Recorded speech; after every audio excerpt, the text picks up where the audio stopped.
안녕하세요. 수산강국 코리아의 김윤아입니다. 최근 연근의 어획량이 100만 톤 내외로 줄어들고 어가 인구가 지난 20년 동안 절반 가까이 감소하면서 우리나라 수산업은 큰 위기에 처해 있습니다.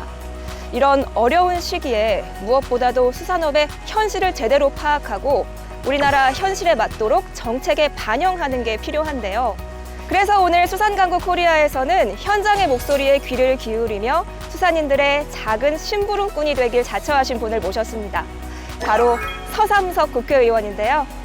이 소금처럼 변함없는 정치를 펼치겠다고 천명하신 서삼석 의원을 만나서 수산업의 각종 현안에 관한 이야기 나눠보겠습니다.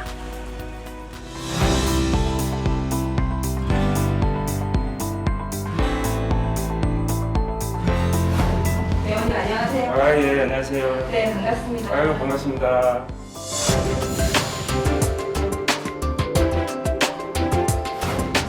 지난해 국회에 입성한 서삼석 국회의원. 서삼석 의원은 전남 영암군, 무안군, 신안군을 지역구로 두고 있는 만큼 수산업에 많은 관심을 갖고 있습니다. 서삼석 의원은 국회 농림축산식품해양수산위원회 위원으로서 수산업 현장의 목소리를 직접 듣고 이를 반영한 입법 활동에도 적극 참여하고 있는데요. 오늘 수산강국 코리아에서는 서삼석 국회의원과 함께 이야기 나눠봅니다.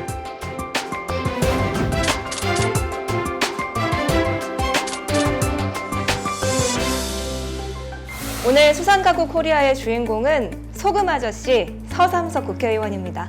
안녕하십니까? 안녕하십니까? 네, 이렇게 만나 뵙게 돼서 영광입니다. 예, 감사합니다. 네, 고맙습니다. 먼저 전국의 수산인들에게 카메라 보시고 인사 한 말씀 부탁드립니다. 전국에 계시는 수산인 여러분, 안녕하십니까? 더불어민주당 국회의원 서삼석입니다.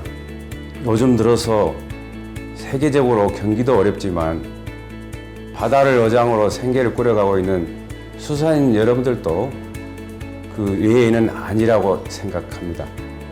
이렇게 어려울 때일수록 정치하는 저희들이 여러분들의 고통을 덜어주고 불편함을 해소하기 위한 필요한 예산을 지원하고 관련된 정책들을 개발해내는데 적극 노력을 하겠습니다. 네, 잘 들었습니다. 의원님께서는 지난해 6월에 보궐선거로 국회에 입성을 하셨는데요. 1년 동안 정말 바쁘게 지내셨을 것 같아요. 첫 국정활동 소감이 어떠신가요? 오늘로서 등원한 지 1년하고 한 12일째 되는 것 같습니다. 예. 저를 믿고 보내주신 지역구민들에게 누가 되지 않는, 특히 농업과 축산과 수산업에 종사하고 있는 지역주민들의 이익을 대변하는 데는 한치의 소홀함 없이 저의 소임을 다해왔다라고 말씀드릴 수 있겠습니다. 의원님 지역구가 이제 전남, 영암, 무안, 신안군으로 대부분이 농어촌 섬 지역이잖아요. 그래서 당선이 되셨을 때 이 농어민분들, 섬 지역 주민분들의 평등권과 행복 추구권을 위해서 노력하시겠다고 말씀하셨습니다. 1년이 지났는데요. 지금까지 얼마나 이뤘다고 생각하시나요? 결론부터 말씀드리면 아직 갈 길은 요원합니다. 평등권, 행복 추구권이 그 말처럼 단어처럼 거창한 것은 아닙니다. 농민들이 생산해내는 것, 어민들이 생산해내는 것, 이런 것들을 적어도 생산비가 보장되는 수준에서 제값을 받게 해드린 겁니다. 이런 것이 평등권이고 행복 추구권이지 정치인들이 말하는 그런 거창한 것은 결코 아니라는 겁니다. 그래서 저는 앞으로도 농민뿐 아니라 어민들, 특히 도서지에 사시는 분들, 그 중에서도 여성들 지위 향상과 권익 신장을 위해서 평등권 확보하고 행복 추구권을 찾아드리는데 더 노력하겠습니다. 오늘 수산강국 코리아에서는 국내 양식산업 보호를 위한 방안, 날로 심각해지는 해양 쓰레기 문제와 침몰 선박에 대한 대책, 어민을 위한 면세유 취급 수수료 감면, 점점 늘어나고 있는 낚시 인구에 대한 낚시관리 및 육성법 개정안, 조합장 선거 시 무자격 조합원 문제 해결 방안 등을 집중적으로 이야기합니다. 그럼 이제 본격적으로 좀 얘기를 나눠볼 텐데요. 최근에 수입 수산물이 국내 양식 산업에 미치는 영향에 관해서 토론회를 열었습니다. 현재 수산물 수입량은 계속 늘고 있지만 국내 양식 어류의 소비량과 수출량은 줄고 있는데요.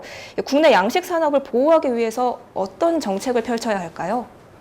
우선 국내 양식 산업을 보호하기 위해서는 양식 산업의 터전인 바다를 그 자체의 환경을 청정하게 유지시켜 드리는 방법입니다. 그리고 이 비료는 어업도 과거와 달리 AI 발달에 따라서 스마트화되고 있기 때문에 이런 그 스마트 어업에 종사할 수 있는 그런 인력을 양성해 내는데 기본적인 인프라 구축 차원에서 인력도 양성하고 또 AI를 도입해서 스마트 어업을 확산시키고 또 모두에 말씀드렸습니다마는 청정 바다를 유지하는 것들이 저는 급선무라고 생각합니다. 네, 이제 국내 양식 산업을 보호하기 위한 방안에 대해서 말씀을 해주셨는데요. 잠깐 언급하셨지만 바다 환경 이야기를 하셨거든요. 이 바다 쓰레기에 대한 관심도 의원님께서 높으시잖아요. 이 바다 쓰레기는 수산 자원 고갈로 이어져서 수산인들의 생계마저도 위협을 할 수 있는데요. 의원님께서는 이 바다 쓰레기가 왜 문제가 되고 이 문제를 해결하기 위해서는 어떤 방안이 마련돼야 한다고 생각하시나요?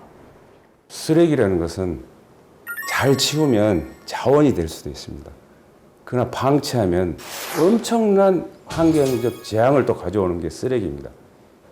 특히 임자 없는, 국적 없는, 주인 없는 쓰레기들이 정말 망망대해를 떠다니다가 인근 해안가로 밀려오는 그런 경우들이 있습니다. 아이러니하게도 중앙정부는 떠 있는 쓰레기는 지방자치단체가 해결해야 할 몫이고 침적되어 있는 쓰레기 처리에 대한 그런 책임은 중앙정부가 갖고 있다는 거예요. 쓰레기는 쓰레기지 어떻게 침적되어 있는 쓰레기하고 부유되어 있는 쓰레기 처리 기간이 달라서야 되겠느냐.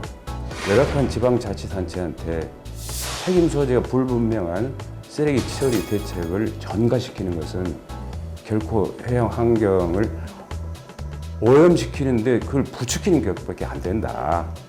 좀 더 여유가 있는 중앙정부가 침적이 됐든 부유가 됐든 이 쓰레기 문제를 일률적으로 동시에 처리할 수 있는 그런 대안을 저는 마련해야 된다는 생각을 하고 있습니다. 사실 침몰 선박도 이 바다 쓰레기의 일종이잖아요.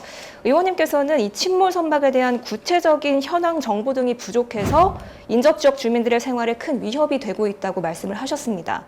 이 내용도 좀 자세하게 말씀해 주시죠. 그 전에도 이렇게 선배 의원님들께서 거론을 하신 겁니다. 근데 곰곰이 뜯어보니까 적지 않은 2,200여 척이나 되는 그런 그 엄청난 숫자의 선박들이 예, 우리 삼면 바다에 침몰되어 있습니다. 근데 이걸 어떻게 해결할 것인가에 대해서는 끝까지 추궁한 예가 없더라고요.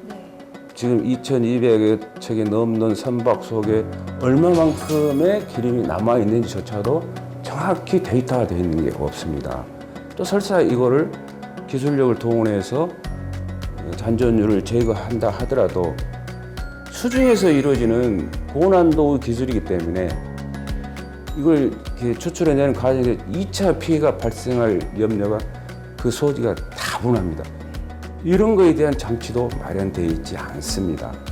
바닷속에 침몰되어 있는 선박의 위치를 정확히 체크하고 그 안에 들어있는 양도 정확히 체크를 해서 동시에 책정을 해서 속도를 내서 처리하는 방법 그리고 우리 기술력을 확보하는 방법 이런 것들이 심도 있게 마련이 돼야 될 것 같습니다. 이거 잔존유 제거 문제, 침몰 선박 처리 문제 저는 이렇게 특별법이라도 좀 만들어서 처리하고 싶은 게 제 개인적인 욕심입니다.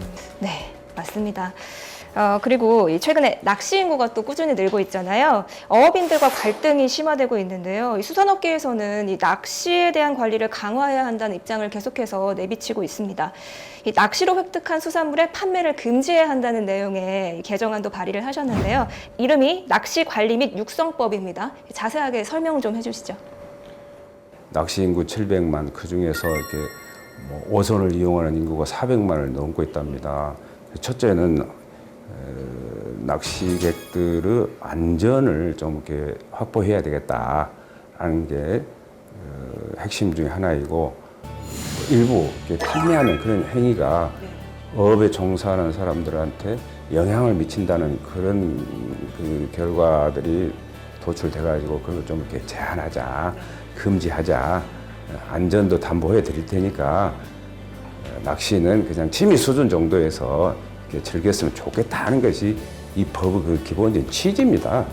오해의 좀 소지가 있을 수도 있습니다만 결코 낚시객들을 그 보호하자는 것이지 불필요한 그런 제한을 이렇게 두자는 것은 아니라는 것을 말씀드립니다. 네, 일부 너무 심각한 그 판매 행위에 대해서만 제한을 두자는 말씀이신 거죠? 네. 다음으로 넘어가서요. 농수협 산림조합장 직선제가 도입된 이후로 선거 때마다 무자격 조합원 문제가 불거지고 있는데요. 이에 대한 개정안을 발의하셨습니다. 무자격 조합원 문제 해결하기 위해서 어떤 방안이 필요할까요? 이 깜깜이 선거라는 그런 그 누명을 벗기 위해서 조합원 명부에 관한 그런 열람 등의 행위를 19일 전부터 5일까지라는 그런 그 기간을 30일에서 5일로 좀 변경한 것이 이 법의 좀 취지랄까, 법이 좀 강조하고 싶은 그런 내용들입니다. 그러니까 공명선거를 치르자는 겁니다. 합법적인 선거를 치르자는 겁니다. 그래서 좋은 후보자를 뽑자는 그런 내용입니다. 네, 알겠습니다. 세 가지 의원님께서 이제 발의하신 법안들에 대해서 좀 짚어봤고요. 의원님도 힘내시고요. 앞으로의 의정활동 저도 계속해서 지켜보고 응원하도록 하겠습니다. 네, 지금까지 서삼석 국회의원과 말씀 나눴습니다. 의원님 오늘 말씀 고맙습니다. 감사합니다. 소금처럼 변함없는 정치를 펼치고 있는 서삼석 의원. 지난 1년 동안 우리나라 수산업 발전을 위해 다양한 활동을 펼쳐온 만큼 앞으로도 활발한 의정활동을 기대합니다. 수협방송에서 수준 높은 프로그램을 송출하고 있는데 제가 드린 말씀이 방송 취지와 시청자 여러분들에게 도움이 됐을지 모르겠습니다. 저는 인터뷰를 통해서 인류 미래의 보고는 바다에 있다라고 말씀을 드렸습니다. 그 바다를 경영하고 계시는 경영주가 바로 이 방송을 보고 계시는 수산인 여러분들입니다. 여러분들에게 힘이 되는 일이라면 뭐든지 찾아서 하겠습니다. 무엇이든지 저희에게 의견을 주십시오. 앞으로도 수협방송이 수산인 여러분들에게 안전을 담보하고 소득을 지속적으로 배가시켜주는 그런 역할도 해주시를 부탁드리겠습니다. 수산인 여러분 힘내십시오.